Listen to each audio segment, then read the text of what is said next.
Barataa koo baroonni ati har'a barattu kun furtuu fuuldura keetiiti.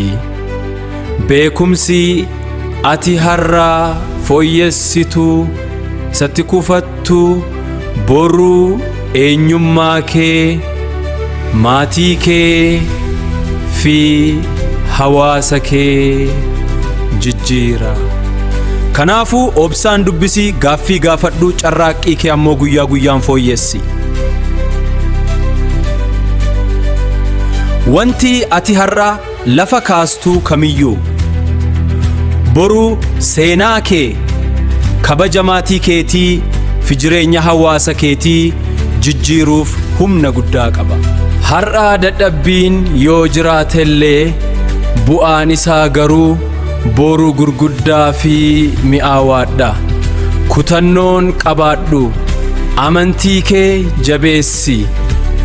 Gaafa tokko barnoonni kee si qofa osoo hin taane addunyaa naannoo kee jirtu jijjiiruuf humna guddaa akkasiif ta'uu yaadadhu.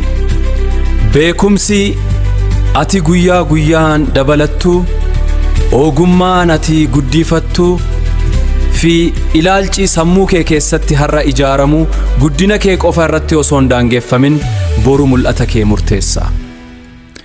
Eenyummaan kee inni har'a ijaaramu kun maatii kee keessatti abdii, hawaasa kee keessatti fi biyya kee keessatti ibsaa ta'uu danda'a.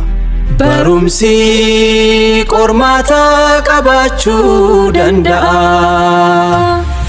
Garuu qormaanni sun kan inni siif kennamu si kufisoo hin taane cimina kee isa dhokkataa sanaa gaddi baasuufi. Walumaa galatti barumsaa fi beekumsi ati har'a qorattuu fi itti dadhabdu kun ijaarsa boru keetiiti. Har'a guyyaan kee obsaa fi carraaqqiidhaan yoo darbee boru firii mi'aawaa eenyummaa kee mul'isu mirkanneessuu fi hawaasa keetiif ibsaatu godhattee mul'atta. Guddisii, jabeessi, sammuu kees fuuldura keetiif qaramaa taasisi. Barnoonni har'a furtuu boruuti, fuuldura kee immoo harka keetu qaba.